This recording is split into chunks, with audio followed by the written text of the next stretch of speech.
নজরে পঞ্চায়েত ভোট, যা আগামী বছরের লোকসভা ভোটের আগে অ্যাসিড টেস্ট যে কোনো রাজনৈতিক দলের কাছে। তাই এখন থেকে উত্তরবঙ্গের তৃণমূল নেতাদের ময়দানে নামার নির্দেশ দিয়েছেন অভিষেক বন্দ্যোপাধ্যায়।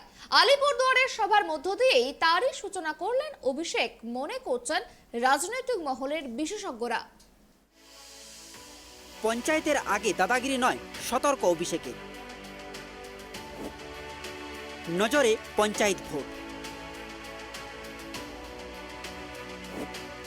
পঞ্চায়েতের আগে উত্তরে অভিষেক। পঞ্চায়েতের আগে আলিপুরদুয়ারে জনসভা অভিষেকে। পঞ্চায়েত ভোটে গাজোয়ারি করা যাবে না বলে দলের নেতাদের আগেই সতর্ক করে দেন তৃণমূলের সর্বভারতীয় সাধারণ সম্পাদক অভিষেক বন্দ্যোপাধ্যায়। গত সেপ্টেম্বর মাসে চা বাগানের শ্রমিকদের নিয়ে এক সমাবেশও করেছিল তৃণমূল। পঞ্চায়েত নির্বাচনে কোনো দাদাগিরি নয়, প্রশাসনিক কাজে ব্যক্তিগত প্রভাব খাটানোর চেষ্টা করবেন না বলে সতর্ক করেছেন দলের নেতাকর্মীদের। প্রশাসনিক কাজে ব্যক্তিগত প্রভাব খাটানোর চেষ্টা করবেন না, নির্দেশ অভিষেকের। সূত্রের খবর, তৃণমূলের সাংগঠনিক রদবদলের সঙ্গে সঙ্গেই উত্তরবঙ্গের তৃণমূল নেতাদের সতর্ক করে দিয়েছিলেন তৃণমূলের সর্বভারতীয় সাধারণ সম্পাদক অভিষেক বন্দ্যোপাধ্যায়। গত বছর দার্জিলিং, আলিপুরদুয়ার, জলপাইগুড়ি এবং কুচবিহার উত্তরবঙ্গের এই 4 জেলার শীর্ষ তৃণমূল নেতা এবং শাখা সংগঠনের নেতা নেত্রীদের নিয়ে বৈঠক করেছিলেন অভিষেক। এরপর উত্তরবঙ্গে একাধিক সভা ইতিমধ্যেই করে ফেলেছেন তিনি।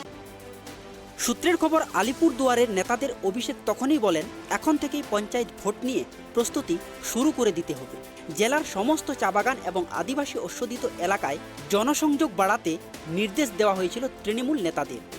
আগামী পঞ্চায়েত ভোটকে মাথায় রেখে জলপাইগুড়ি জেলার 78টি চা বাগানে সমাবেশ করার পরিকল্পনা করেছে তৃণমূল। সমস্ত চা বাগান নিয়ে এক বৃহত্তর সমাবেশের পরিকল্পনাও করা হয়েছে দলের পক্ষ থেকে।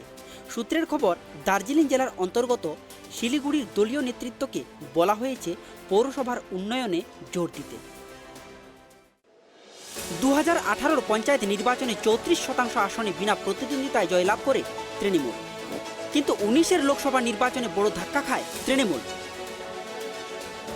2021 বিধানসভা ভোটে উত্তরবঙ্গে কিছুটা জমি ফেরাতে সক্ষম হয় বাংলার শাসক দল। 2018 পঞ্চায়েত নির্বাচনে রাজ্যের 34% আসনে বিনা প্রতিদ্বন্দ্বিতায় জয়লাভ করেছিল বাংলার শাসক দল, কিন্তু সন্ত্রাসের অভিযোগ উঠেছিল বাংলা জুড়ে। এরপর 2019 লোকসভা নির্বাচনে ধাক্কা খায় তৃণমূল। উত্তরবঙ্গের একটিও লোকসভা আসনে জিততে পারেনি তারা। তৃণমূলের অন্দরেও অনেকেই স্বীকার করেন 2018 পঞ্চায়েত ভোটে গাজোয়ারির প্রভাব পড়ে 2019 লোকসভা নির্বাচনে। 2021 বিধানসভা ভোটে উত্তরবঙ্গে কিছুটা জমি ফেরাতে সক্ষম হয়েছিল বাংলার শাসক দল। এবার সামনে পঞ্চায়েত ভোট, সে কথা মাথায় রেখেই দলকে এখন থেকে তৈরি হওয়ার নির্দেশ দিয়েছেন তৃণমূলের সর্বভারতীয় সাধারণ সম্পাদক অভিষেক বন্দ্যোপাধ্যায়। আজ আলিপুরদুয়ার দিয়ে পঞ্চায়েত প্রচারের কার্যত সূচনা করবেন তিনি। Bureau report, tribe TV.